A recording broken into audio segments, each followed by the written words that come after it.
എനിക്കെൻ്റെ ആശ്രയം യേശുവത്രേ, സർവശക്തനാമൻ യേശുവത്രേ. ഞാനവൻ കരങ്ങളിൽ സുരക്ഷിതനാം, യേശു മതിയായവൻ. യേശു മതി, അസ്നേഹം മതി, തൻ ക്രൂശു മതി എനിക്ക്. യേശു മതി, തൻ ഹിതം മതി, നിത്യജീവൻ മതി എനിക്ക്. യേശു മതി, അസ്നേഹം മതി, തൻ ക്രൂശു മതി എനിക്ക്. യേശു മതി, തൻ ഹിതം മതി, നിത്യജീവൻ മതി എനിക്ക്. ഉൽപ്പത്തി പുസ്തകം അധ്യായം 2. ഇങ്ങനെ ആകാശവും ഭൂമിയും അവയിലുള്ള ചരാചരങ്ങളൊക്കെയും തികഞ്ഞു. താൻ ചെയ്ത പ്രവൃത്തിയൊക്കെയും ദൈവം തീർത്ത ശേഷം താൻ ചെയ്ത സകല പ്രവൃത്തിയിൽ നിന്നും 7-ാം ദിവസം നിവൃത്തനായി.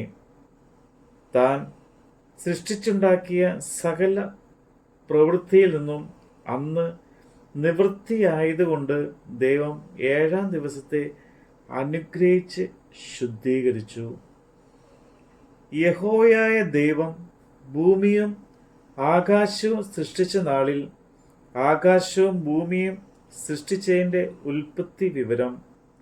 വയലിലെ ചെടി ഒന്നും അതുവരെ ഭൂമിയിൽ ഉണ്ടായിരുന്നില്ല, വയലിലെ സസ്യമൊന്നും മുളച്ചിരുന്നതുമില്ല. യഹോവയായ ദൈവം ഭൂമിയിൽ മഴ പെയ്യിച്ചിരുന്നില്ല. നിലത്ത് വേല ചെയ്യുവാൻ മനുഷ്യരും ഉണ്ടായിരുന്നില്ല. ഭൂമിയിൽ നിന്ന് മഞ്ഞ് പൊങ്ങി നിലമൊക്കെയും നനച്ചു വന്നു. യഹോവയായ ദൈവം നിലത്തെ പൊടി കൊണ്ട് മനുഷ്യനെ നിർമ്മിച്ചിട്ട് അവന്റെ മൂക്കിൽ ജീവശ്വാസം ഊതി. മനുഷ്യൻ ജീവനുള്ള ദേഹിയായി തീർന്നു. അനന്തരം യഹോവയായ ദൈവം കിഴക്ക് ഏദനിൽ ഒരു തോട്ടം ഉണ്ടാക്കി. താൻ സൃഷ്ടിച്ച മനുഷ്യനെ അവിടെ ആക്കി. കാൺമാൻ ഭംഗിയുള്ളതും തിന്മാൻ നല്ല ഫലമുള്ളതുമായ ഓരോ വൃക്ഷവും തോട്ടത്തിന്റെ നടുവിൽ ജീവവൃക്ഷവും നന്മതിന്മകളെക്കുറിച്ച് അറിവാൻ അറിവിന്റെ വൃക്ഷവും യഹോവയായ ദൈവം നിലത്ത് നിന്ന് മുളപ്പിച്ചു.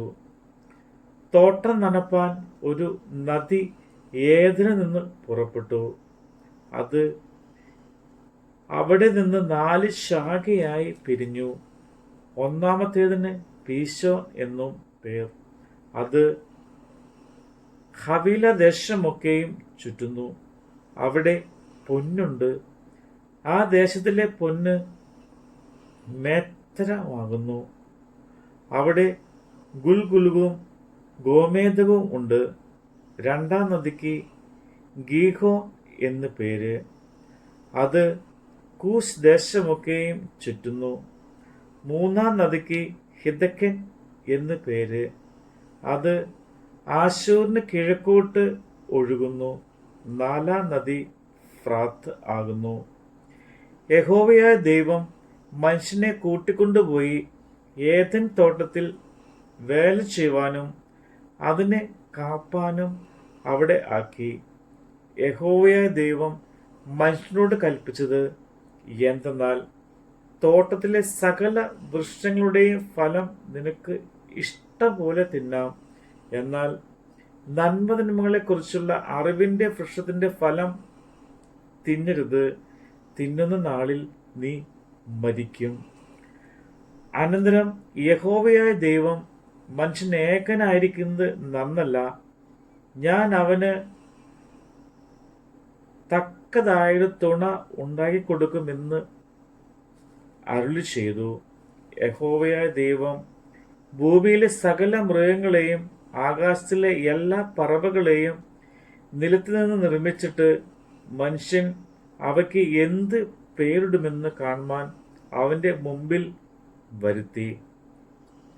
സകല ജീവജന്തുക്കൾക്കും മനുഷ്യൻ ഇട്ടത് അവയ്ക്ക് പേരായി. മനുഷ്യൻ എല്ലാ കന്നുകാലികൾക്കും ആകാശത്തിലെ പറവകൾക്കും എല്ലാ കാട്ടുമൃഗങ്ങൾക്കും പേരിട്ടു. എങ്കിലും മനുഷ്യന് തക്കതായൊരു തുണ കണ്ടുകിട്ടിയില്ല.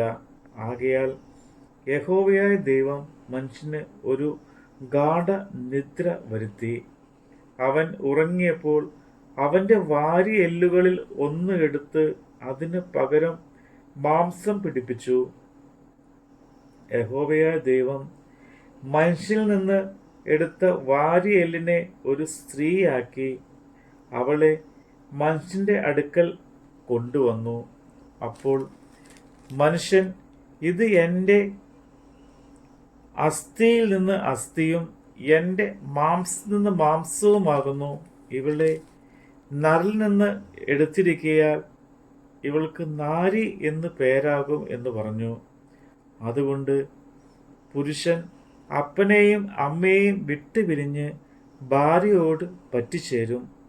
അവർ ഏകദേഹമായി തീരും. മനുഷ്യനും ഭാര്യയും ഇരുവരും നഗ്നരായിരുന്നു. അവർക്ക് നാണം തോന്നിയില്ല താനും. നമ്മുടെ കർത്താവിൻ്റെ വചനമാണ് നമ്മൾ കേട്ടത്.